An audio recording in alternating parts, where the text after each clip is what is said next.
Welcome to Texas Rye Whiskey Studies for episode number 1, coming to you from Fort Worth, Texas. It is October 21st, and we're still in second summer, I guess. I don't know. We had a little bit of a fall. Now it's, in the 80s and 90s again, and that's just how Texas rolls. Tonight, we're going to do episode number 1 with Acre Texas Rye Whiskey. Now, we had an introductory episode, but I'm calling this episode number 1 because it's the first review. I have previously reviewed this whiskey on one of my other channels, but this whiskey is now a ghost whiskey. And so we're going to give this kind of a farewell tour and look at it in comparison with a special guest whiskey, and that will be Basil Hayden Dark Rye. So we're going to do a little comparison at the end, but the focus will definitely be on the Acre Texas Rye. So first of all, just the facts. This whiskey comes to us from the Acre Distilling Company in the old Hell's Half Acre section of downtown Fort Worth, Texas. This 750 milliliter bottle of 80 proof grain to glass Texas Rye whiskey costs $39, but it could only be purchased at the distillery, and it's not for sale in any retail stores. The mash bill is malted rye and malted barley from the Texas Panhandle. They are milled and malted here in Fort Worth and aged here in Fort Worth, but I don't have the proportions of how much is it malted rye and how much is the malted barley. So don't have that. I don't know if all the rye has been malted or just a small percentage. From the flavor, I'm thinking all of it has been malted. Now, is there a technical difference? This is not labeled. It's aged for over 2 years, but it's not labeled a straight rye. And so there may be a technical difference because of the malting of the rye. I'm not sure. I tried to research that a little bit and couldn't figure it out. There's a small label on the back of the bottle that says Craft Malt Certified Spirit. So there you go. It's been, again, aged for 2 years in American charred white oak barrels here in Texas. My score for this whiskey was an 84. My letter grade was an A+. So that's, how do you get an 84 and then an A+? The letter grade is simply drinkability and enjoyment. What is this? How much do I like it? There you go. The score depends on a lot of variables. My recommendation, and I'll go through all the details here in just a little bit, but my recommendation for this whiskey, this is a different type of rye that is dark and musty, funky, smoky because of the Texas climate, and then you got the malted grains going on in there. Now, if you're used to drinking a Kentucky rye that's only 51% rye and the rest is corn and barley, or a Maryland rye that's about 65% rye, and Pennsylvania rye, and none of those ryes are malted. If that's what you're used to, this whiskey is going to be very different. It is a Texas rye whiskey. Reminds me really of Balcones rye. So if you've had a Balcones rye, this is very, very similar. But it's at 80 proof. And if you like the Texas funk, this whiskey is for you. If you don't like the Texas funk, this whiskey is not for you. The price of $39 was affordable. However, again, it's a ghost whiskey. You can't buy this anymore. Now, Acre ran out of this whiskey a year ago, and the other batch wasn't ready yet, so they went for a while with having no rye whiskey. But the other batch is bottled and available for sale now, and it's 100 proof, but for the same price, $39. I have yet to try it, but I hope to correct that this week. Now for the details. History. I like to look at the history of my whiskeys. Acre Distillery began in 2015 when Tony Formby, a former majority owner of Rahr & Sons Brewery in Fort Worth, left Rahr and the beer brewing business, and he started distilling spirits. He is located just south of downtown Fort Worth, but north of I-30, close to the Texas A&M facility. Acre has one of the widest, most diverse selections of spirits of any of the Fort Worth distilleries. So history, it doesn't stretch back very far, but if you dig into the history of that part of Fort Worth, Hell's Half Acre, which is where they get their name, then it gets pretty interesting. But history, 3 points out of 5. Bottle, label, and marketing. The bottle's very straightforward. It's not fancy or classy. It's decent, but seriously, it looks like the bottle and label were an afterthought. And again, he's not marketing this in retail stores. So, and compared to some of the other Acre lineup on their website, this is really very plain. The only reason I can think of, and notice that there's no green on here. Frequently with rye whiskeys, there's green. Well, this is all brown. The only reason I can think of, again, is save a little bit of money on the marketing, on the bottle, on the label. They're not offering it for retail, so there you go. I've seen no advertising for this whiskey except on the Acre website. And again, it's only for sale at the distillery. So what a shame. 2 out of 5 points for marketing, bottle, and label. Composition. The website and bottle informs us that this whiskey comes from rye and barley, malted, both are malted, that is grown in the Texas Panhandle, and it's all, malted, milled, distilled in Fort Worth and aged. But there's no information about the details of the mash bill. It says it's aged for that minimum of 2 years in charred oak barrels. But again, the question is why is it not a straight rye? Is it because of the malting? I'm not sure. The label does say it's a Texas rye. So there you go. The whiskey's 40% ABV, 80 proof, which is a shame. I'm really excited to try the 100 proof version of this. If they kept the flavors the same and boosted it up to 100, this may be outstanding. But even then, at 80 proof, this is so good. I'm gonna miss the 80 proof version. Yeah, absolutely. But because of a little bit of not being clear on all this information, composition gets 12 out of 15 points. Appearance, you can look at this and see how dark this is for 2 year. Absolutely. 2 year 80 proof. This whiskey shows a lot of dark color, and here it is in the glass. That's pretty dark and rich for an 80 proof whiskey. So 4 out of 5 for the appearance there. That's wonderful. I just prefer darker whiskeys, I guess. Nose. Now I've got an inadequate nose for the smelling of whiskey. But this one, I do get some very nice notes on the nose. I get a little bit of rye spice, some grassy, woody, musty Texas funk. Some sweetness, like maybe molasses or maybe some kind of poached plums or something. I think there's a touch of coffee or tobacco going on there as well. For an 80 proof, this is very inviting. Absolutely. 9 out of 10 points. I rarely give a whiskey that many points on a nose because my nose is just terrible. So let's go for the taste.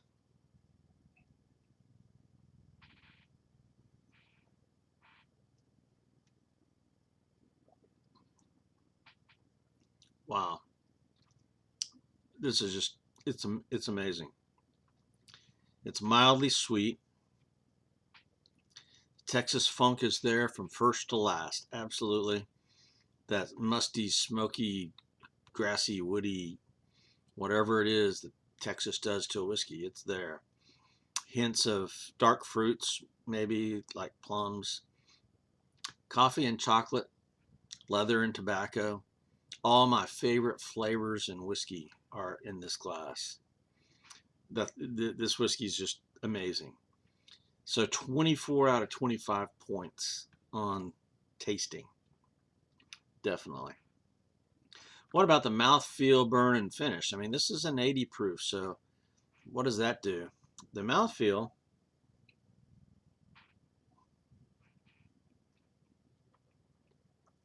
is not thin at all. Now, when I say that, there was one time I drank this after drinking, I think it was Balcones Rye. It's 100 proof.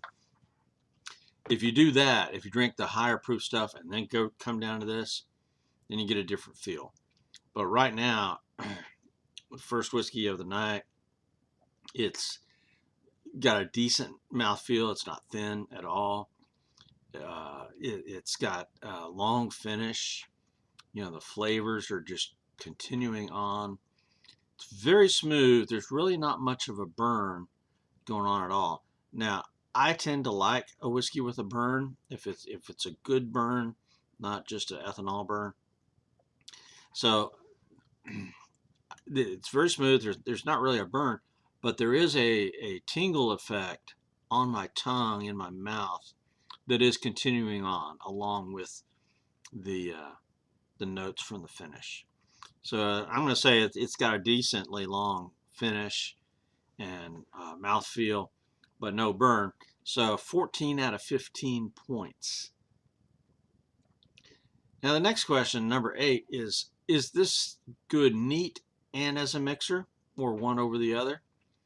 I love this neat. Absolutely. This is going to be one of my all-time favorites as a neat whiskey. And at $39, it's not too expensive for a cocktail. I mean, you know, if you start getting $50 for a bottle of whiskey, I'm kind of hesitant to put that in a cocktail. But at $39, it's fine. I have not done that. I'm not sure. Maybe a Manhattan would work with this. I'm not sure what a cocktail would do with this. But the flavors are so bold, even as an 80 proof whiskey, that I think this would do well in a cocktail. I'll have to try that down at the distillery sometime. So neat or mixer, I'm going to say 5 out of 5 points. Price, value, and availability. Now, sadly, it is a ghost whiskey, but when it was out new, I paid $39, and it has this very high level of flavor and quality to it. So I'm going to say the value carries this. I mean, it's a high in value now that it's rare, I guess. But availability was always low because it was only sold at the distillery, and now it's just a ghost whiskey. So I'm going to have to cut the points down on there. So 6 out of 10 for price, value, and availability. Bonus points. I award, up to 5 bonus points for things that are very subjective. And because this is 12 minutes from my house, and it's got some rich Fort Worth history going on there, and it's just a favorite, absolutely. So we get 5 bonus points for this whiskey, and when you total all those up, it's got a score of 84, which is respectable on my scoring. My scoring is a little bit tough. My letter grade, though, A+, because this is the drinkability factor here is significant. So this is an all-time favorite. This is what I love about Texas whiskeys, is in this bottle right here, definitely. And my recommendation.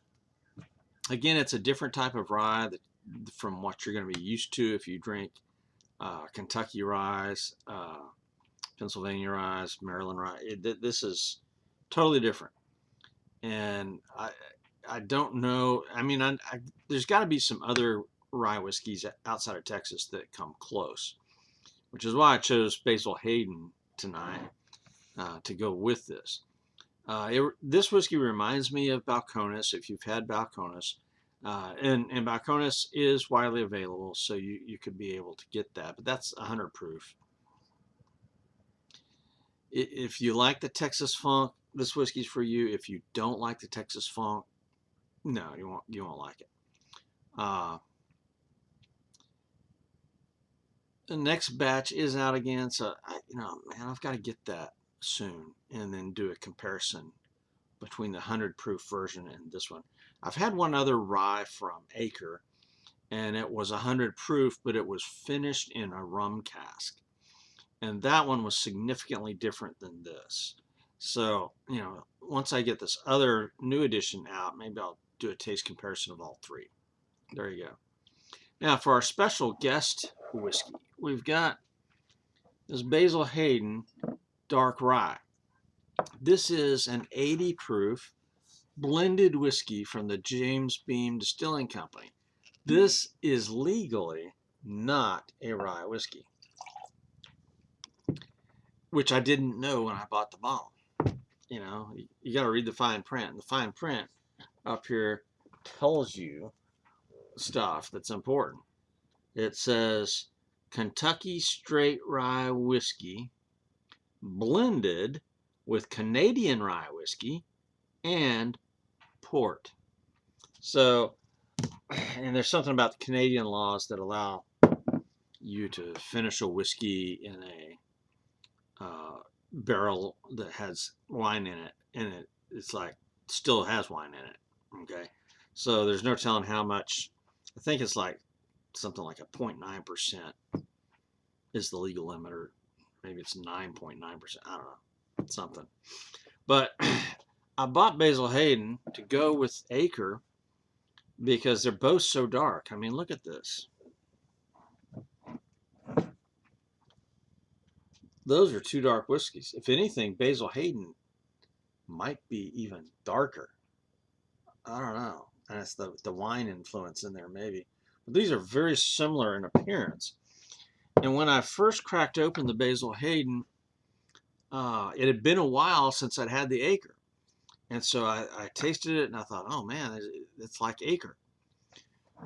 Well, I've tested it again recently and it's like, no, it's not even close. These are so far apart that I would not even do a blind tasting because you simply, the differences are huge. So here we go. This also has kind of a funky smell, but it's very different funk from the Texas Rye. Molasses and fruit. Yeah, I get the wine influence going on in there. All right, let's taste this and see.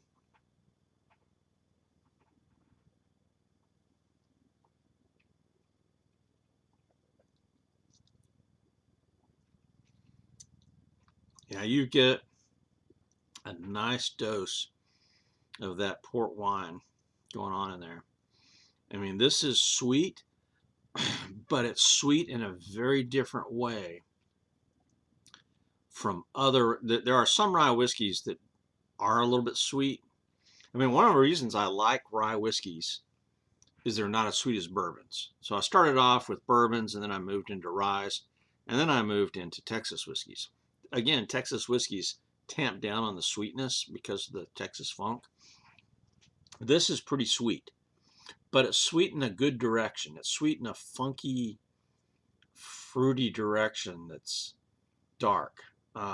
So molasses and port wine, maybe. I don't know. But this is delicious. I mean, Basil Hayden Dark Rye is a delicious whiskey.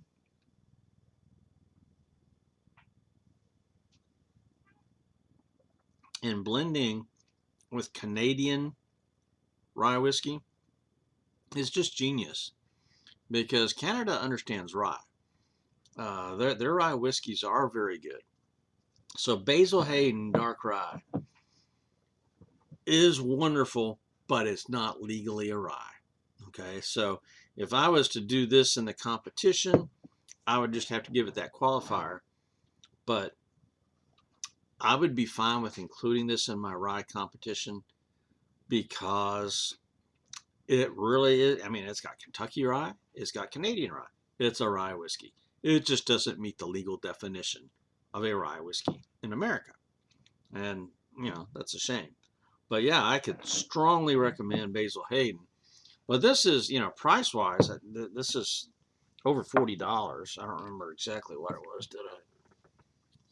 Let's see. $43.99. I bought this at Goody Goody year and a half ago. So 2023, May of 2023. And I would strongly recommend it for sure. It's worth the $43. Yeah. But my sweetheart here, the Ghost Whiskey, Acre Texas Rye. Well, that does it for Stab the Dragon and Texas Rye Whiskey Studies out here.